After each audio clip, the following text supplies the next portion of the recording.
Hey everyone, and welcome back to From the Backdrop, a series where you'll get stories, poetry, essays, little quips and thoughts in a lo-fi environment, with me as your host slash writer slash reader.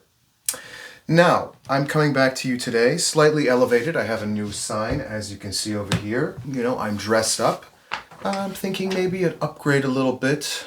This is the Jonah Blander 2.0, episode 2.0.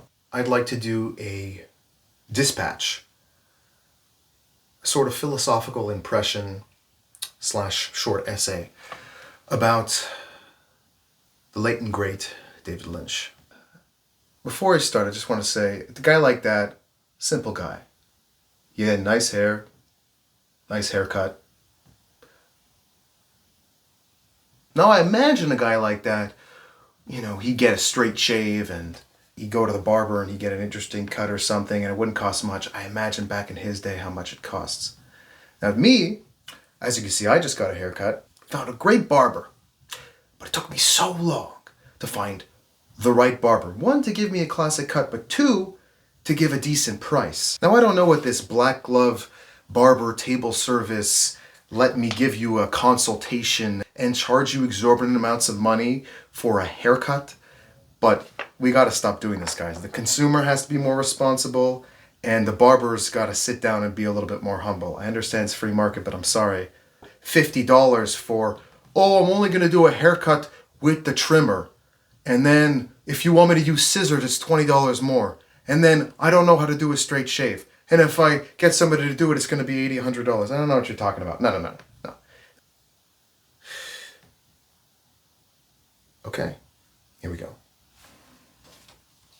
It's called Uncompromising, an attempt at understanding David Lynch. From the dizzying and classy waiting room in Twin Peaks, to the violent and infantile use of helium gas in Blue Velvet by Frank Booth. David Lynch was a man who was uncompromising. He was uncompromising in his tuna sandwiches with feta cheese, tomato, and olive oil every day for lunch. He was uncompromising in his adherence to coffee and cigarettes, because creative people need routine, and cigarettes were just cool. At a stop on a tour of his in Boston in 2005, David gave a talk on consciousness, creativity, and the brain. In it, he spoke about the difference between concrete structure and abstractions, and how making an audience work to understand something is part of the human experience. He said, I like a story that's got some concrete structure, but also holds abstractions. The way we make heads or tails of it is through intuition. It's up to the people to find their own interpretation. Doesn't really matter what I think. David Lynch was a master of balance. In a world where answers are handed over on a silver platter, and where Netflix is choosing to help the audience remain engaged, he was uncompromising. In a world where uber abstraction, in the form of duct tape and banana, sells for whatever reason, he was uncompromising. I don't love everything he made, and I don't have to. I don't need to pretend everything he did was for me, and I don't have to pretend I know better than he did. Even he didn't know. He just filled the canvas with his mind and lived it.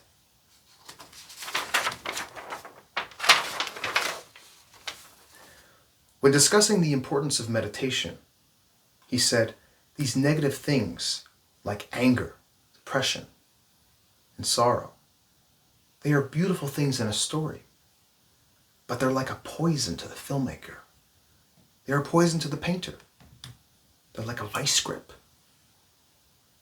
David dove into the depths of horror in his films, but he never struck me as an angry man. He found a way where others choose to weaponize their emotions at their own peril. From what I understand, meditation gives you access, not to intellect, but to a field of love and feeling. He says this field is a field of pure knowingness, You dive in there. You sort of just know how to go. The ultimate thing is the enjoyment of the doing. The enjoyment of life grows.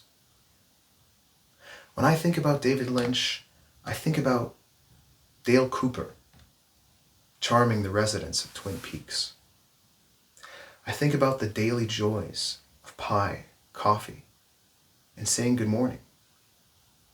I see slicked-backed hair. I smell pine and hear a simple yet heartwarming theme song. I cover my ears from Bob's deafening screams and lose myself in the zigzag floors and vibrant curtains of the Red Room. Everything is confusing and warm, shiny and scary. When I'm around him, I lose myself to his imagination and my own. David was uncompromising for all of us. And if I can take anything from him, it was his love for his work, for his fans, and for the world. No matter how you feel, you can always count on him to feel different. If you catch an idea you love, that's a beautiful, beautiful day. David Lynch. Thank you very much for your participation in this episode of the series. I will try my best not to be 2 weeks late next time. I'm sorry I spent so much time looking for a barber that wasn't trying to scam me out of pretentiousness. But I did accomplish that mission, so you'll see me again very soon. So yeah, a big gesund, take care, and I'll see you on the next one.